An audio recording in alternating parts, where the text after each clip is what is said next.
So once again, hello dear students. I am here in front of you to deliver a lecture on the subject Field Theory for MSc Mathematics. Now this is my fourth lecture on the topic Irreducible Polynomials. I, Dr. Bharat Goyal, Department of Mathematics, GSS DGS Khalsa College, Patiala, welcome you all. So in the previous video, we have discussed the Gauss lemma. The statement of the Gauss lemma was let fx belonging to zx is a primitive polynomial. Primitive polynomial क्या होती है हमारे पास? ऐसी polynomial जिसके coefficients GCD of the coefficients जो है वो क्या हो हमारे पास यूनिट. बट यहाँ पर जो पॉलिनोमियल है बिलोंगिंग टू zx की बात हो रही है, तो इसका मतलब इस पॉलिनोमियल के जो कॉफिशिएंट्स का जीसीडी होगा वो या तो +1 है या फिर -1 है. तो ऐसी पॉलिनोमियल के लिए हमने रिजल्ट बनाया था, ये रिजल्ट प्रूफ किया था कि ऐसी पॉलिनोमियल अगर क्यू के ऊपर रेड्यूसिबल है तो ये पॉलिनोमियल ओवर द जेड भी रेड्यूसिबल होगी. तो और वाइस वर्सा भी इसका ट्रू है. अब इस गॉस लेमा में जो हमारे पास कंडीशन रहती है वो हमारे पास रहती है कि पॉलिनोमियल जो है वो एक प्रिमिटिव पॉलिनोमियल हो. लेकिन अगर हमारे पास पॉलिनोमियल जो है नॉट नेसेसरली प्रिमिटिव है, मींस उसमें जरूरी नहीं है कि प्रिमिटिव वाली कंडीशन हो, और again the polynomial is over the integers. तो यहाँ पर मैं बार बार एम्फेसाइज कर रहा हूं कि पॉलिनोमियल जो है वो सिर्फ बिलोंग्स टू zx ही हमें लेनी है. किसी और जनरल रिंग के लिए रिजल्ट में और मे नॉट हो सकता है, लेकिन यहाँ पर हमारे पास ये जो पॉलिनोमियल है बिलोंगिंग टू zx, क्योंकि यहाँ पर हमारे पास फील्ड क्यू की ही बात हो रही है. तो पॉलिनोमियल जो है हम बिलोंगिंग टू zx ही लेंगे, मतलब उसके जो कॉफिशिएंट्स हैं वो सारे के सारे इंटीजर्स ही होंगे, और पॉलिनोमियल जो है वो जरूरी नहीं है कि प्रिमिटिव हो. तो इसके लिए भी हमारे पास जो रिजल्ट है वो सेम ही रहता है, चाहे पॉलिनोमियल प्रिमिटिव नहीं है तो भी, कि अगर fx belonging to zx reducible over Q है if and only if fx is reducible over z. अगर पॉलिनोमियल क्यू के ऊपर रेड्यूसिबल है, रैशनल्स के ऊपर रेड्यूसिबल है, तो ये polynomial over the ring of integers भी रेड्यूसिबल होगी और वाइस वर्सा भी ट्रू है. अब देखिए इसको कैसे प्रूफ करना है. इसको हम गॉस लेमा की हेल्प से ही प्रूफ कर सकते हैं. देखिए प्रूफ इसका है, अगर fx कोई प्रिमिटिव पॉलिनोमियल नहीं भी है तो fx को हम ऐसे जरूर लिख सकते हैं, the content of f into gx. Content f क्या होता है? वही the GCD of the coefficients of fx. और कंटेंट f कॉमन निकालने के बाद अगर हमने कोएफिशिएंट्स का जीसीडी ही कॉमन निकाल लिया तो ऑब्वियसली जो पीछे हमारे पास पॉलिनोमियल बचेगी उसके कोएफिशिएंट्स का जीसीडी क्या आएगा? ऑब्वियसली +1 या फिर -1. यहाँ पर +1 ही आएगा क्योंकि जीसीडी हम पॉजिटिव लेते हैं. तो हमेशा इसका जीसीडी ऑब्वियसली आप देख लीजिए, क्योंकि जीसीडी तो हमने कॉमन निकाल ही लिया, तो पीछे जो पॉलिनोमियल बचेगी gx वो श्योरली क्या होगी? एक प्रिमिटिव पॉलिनोमियल. अभी आप देखिए कंटेंट f ये तो एक इंटीजर वैल्यू हो गई, तो fx की रेड्यूसिबिलिटी हो या gx की रेड्यूसिबिलिटी हो, ये एक दूसरे के ऊपर डिपेंडेंट रहेंगी. मींस अगर fx रेड्यूसिबल होगा तो gx भी रेड्यूसिबल होगा, और अगर gx रेड्यूसिबल होगा तो fx भी रेड्यूसिबल होगा. तो अभी देखिए इसको कैसे हमें प्रूफ करना है. fx, ये देखिए यही बात, fx is reducible over q और z if and only if gx is reducible over q और z. अभी हमें कुछ भी यहाँ पर और जस्टिफिकेशन देने की जरूरत नहीं है, सिर्फ यही जस्टिफिकेशन देनी है कि जो gx है क्योंकि प्रिमिटिव पॉलिनोमियल है, और गॉस लेमा जो है हम प्रिमिटिव पॉलिनोमियल के ऊपर अप्लाई कर सकते हैं. इसका मतलब अगर gx रेड्यूसिबल ओवर q है तो इसका मतलब gx रेड्यूसिबल ओवर z भी होगा और वाइस वर्सा भी इसका ट्रू होगा. तो इसका मतलब जो gx के लिए reducible over q if and only if reducible over z वाली कंडीशन है, तो इस रिजल्ट की वजह से ये सेम कंडीशन fx के ऊपर भी लागू होगी. इसका मतलब fx belonging to zx is reducible over q if and only if fx is reducible over z. तो ये हमारे पास लेमा का प्रूफ था. अभी आगे देखिए बहुत ही इंटरेस्टिंग रिजल्ट्स आने वाले हैं ऐसी पॉलिनोमियल्स के लिए जो इंटीजर्स के ओवर हैं. इनमें से एक रिजल्ट है, अगर fx belongs to zx has a root in q.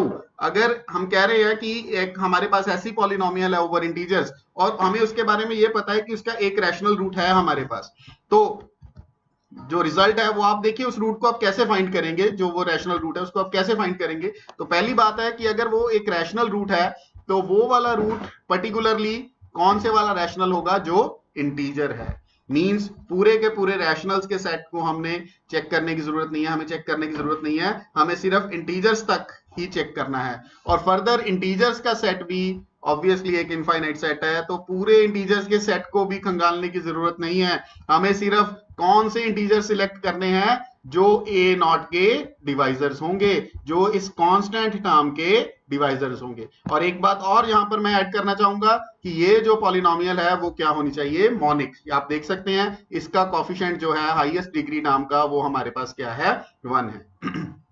तो पहली बात, the polynomial should be a monic polynomial. दूसरी बात, जो पॉलिनोमियल है belonging to ZX, integers coefficient की ही पॉलिनोमियल होनी चाहिए। और तीसरी बात, ऐसी पॉलिनोमियल का अगर रैशनल रूट होगा तो वो रैशनल रूट पर्टिकुलरली कौन सा होगा, इंटीजर। और इंटीजर भी हमें कैसे फाइंड करना है, उसके जस्ट कांस्टेंट टर्म के हमें डिवाइजर्स जो हैं वो हमें ले लेने हैं, तो उनमें से ही कोई ना कोई इसका रूट अगर होगा, तो अगर कोई इंटीजर रूट होगा तो वो उनमें से ही होगा, नहीं अदरवाइज इसका कोई भी इंटीग्रल रूट या रैशनल रूट नहीं होगा। तो ये बहुत ही अच्छा रिजल्ट है, ये हमें कई क्वेश्चंस को इररेड्यूसिबल और रेड्यूसिबल प्रूफ करने के लिए मदद करेगा। तो अभी पहले इसका प्रूफ देखते हैं, नेक्स्ट स्लाइड में हम इसकी जो एग्जांपल है वो भी हम डिस्कस करेंगे। तो पहले बात करते हैं, क्योंकि a बिलोंग्स टू क्या हुआ है, a एक रैशनल रूट है, तो a is equals to suppose alpha by beta, the representation of a rational number. एक जनरल रैशनल नंबर की जो रिप्रेजेंटेशन है उसमें हमने a की वैल्यू को बना लिया, a equal to alpha by beta. और कंडीशंस क्या रहेंगी, obviously alpha and beta belongs to z and GCD of alpha and beta should be equal to 1। तो क्योंकि a हमें क्या गिवन है, एक रूट है fx का, तो इसका मतलब f ऑफ a की वैल्यू क्या होगी हमारे पास, 0। तो हम क्या करते हैं, इस पॉलिनोमियल में x को रिप्लेस कर देते हैं बाय a, और a की वैल्यू पुट करते हैं alpha by beta in the expression of fx। तो इस वैल्यू को अगर हम पुट करेंगे तो जाहिर सी बात है ये रिप्रेजेंटेशन बनेगा, आप चेक कर सकते हैं। x की जगह आ गया हमारे पास अल्फा बाय बीटा, और यहाँ पर भी alpha n minus one by beta n minus one हो गया, और यहाँ पर alpha n by beta n equals to 0, क्योंकि रूट है तो हमें इक्वल्स टू इसको क्या रखना है, 0 के। तो अभी नेक्स्ट स्टेप में क्या करेंगे, multiply the above equation by beta raise to power n minus one. इस सारी इक्वेशन को both sides beta raise to power n minus one से आप मल्टीप्लाई कर दीजिए। तो यहां पर देखिए क्या बचेगा, a not beta raise to power n minus one, a1 यहाँ पर एक बीटा कैंसिल हो जाएगा तो beta raise to power n minus two, so on an minus one alpha raise to power n minus one. और यहां पर beta n minus one से मल्टीप्लाई किया तो एक बीटा डिनोमिनेटर में बचेगा, और इस टर्म को हम राइट हैंड साइड पे शिफ्ट करने लगे हैं, minus alpha n by beta. अभी आप सोचेंगे कि हमने बीटा n माइनस वन के साथ ही क्यों मल्टीप्लाई किया, तो बीटा n माइनस वन के साथ मल्टीप्लाई करने का मेरा कारण ये था कि आप इस रिप्रेजेंटेशन को चेक कीजिए, ये जो लेफ्ट हैंड साइड है इस रिप्रेजेंटेशन की, ये एक इंटीग्रल वैल्यू है, ये एक इंटीजर की वैल्यू है। कैसे, देखिए a नॉट है, इसमें a1 है, an माइनस वन है, ये सारे के सारे पहले ही हमें गिवन है, किसको बिलोंग करते हैं, z को। और जो अल्फा और बीटा आ रहा है और बीटा आ रहा है, अल्फा की पावर्स आ रही हैं, ये भी दोनों के दोनों क्या हैं, इंटीजर्स। तो इंटीजर की क्या है, पावर कीजिए, चाहे उनको आप ऐड कीजिए चाहे मल्टीप्लाई कीजिए, क्योंकि इंटीजर्स का सेट अंडर एडिशन एक ग्रुप फॉर्म करता है और अंडर मल्टीप्लिकेशन एक सेमी ग्रुप फॉर्म करता है। तो इसी वजह से जो लेफ्ट हैंड साइड है हमारे पास, वो हमारे पास क्या है, एक इंटीजर है। और अगर लेफ्ट हैंड साइड अगर एक इंटीजर वैल्यू है तो इसका मतलब राइट हैंड साइड भी क्या होनी चाहिए, एक integral value. But right hand side में आप देख सकते हैं एक फ्रैक्शन आ रही है, अल्फा एन बाय बीटा।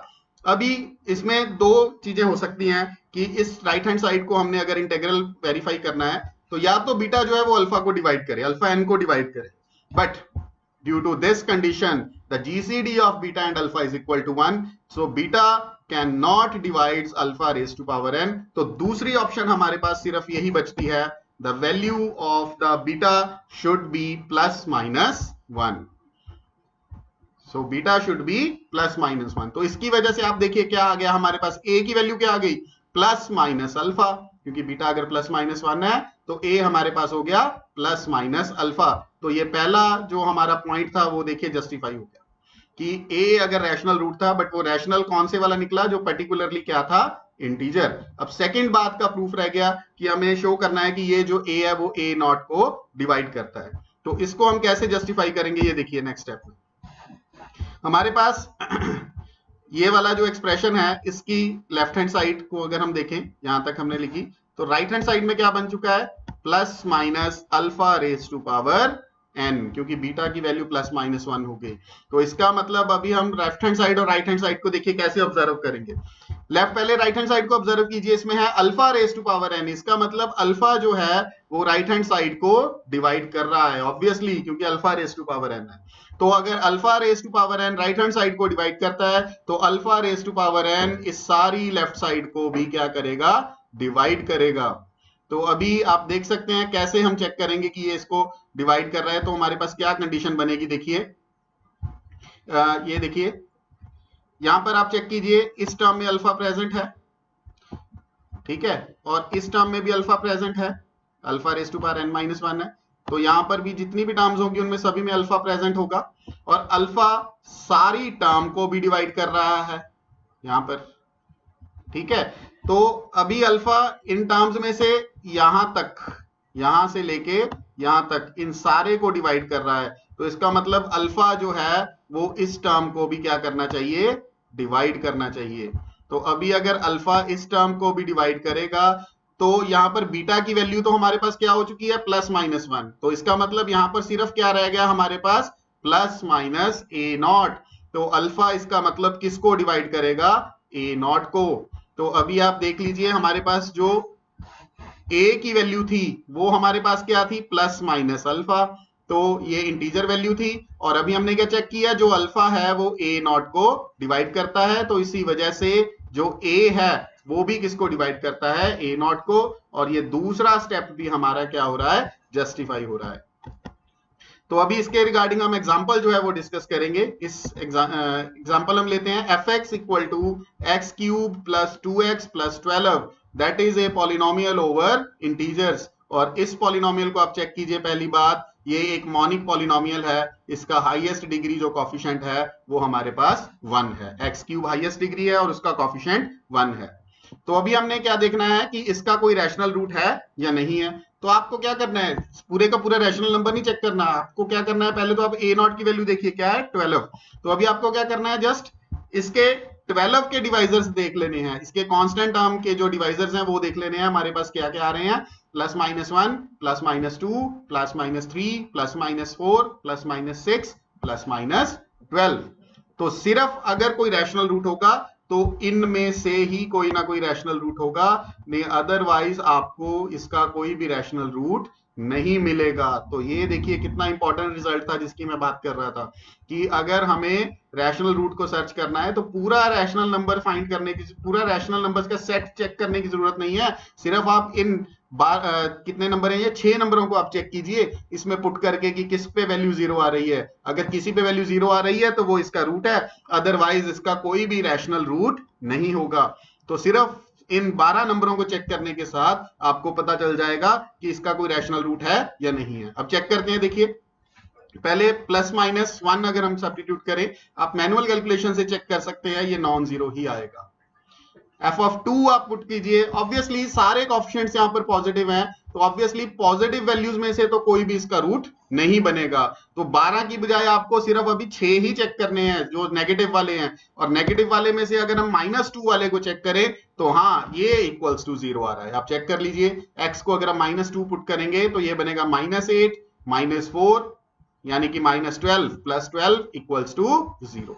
अभी आप +3 -3 किसी को भी चेक कीजिए, ये भी नॉन जीरो आएगा। प्लस माइनस 4 को चेक कीजिए, प्लस माइनस 6 को कीजिए, प्लस माइनस 12 को कीजिए, किसी को भी आप चेक कीजिए, सारे के सारे नॉन जीरो आएंगे। तो क्या रिजल्ट निकल रहा है कि इनमें से एक वैल्यू जो है सेटिस्फाई कर रही है इसको, दैट इज -2।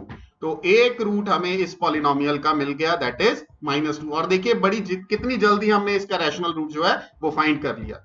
तो कितना इंपॉर्टेंट रिजल्ट है ये, इस एग्जांपल से मुझे लगता है आपको सभी को क्लियर हो गया होगा। तो ऐसे क्वेश्चंस जो है जो मॉनिक पॉलिनोमियल में होंगे और बिलोंग्स टू zx होंगे, जिनके कोएफिशिएंट इंटीजर्स होंगे, और हमें उनको चेक करना है कि उनका रूट रैशनल्स में है या नहीं है, तो सिर्फ आपको कांस्टेंट टर्म के डिवाइजर्स को ही चेक करना है। तो ये हमारे पास इसका इंपॉर्टेंट रिजल्ट था। So thank you.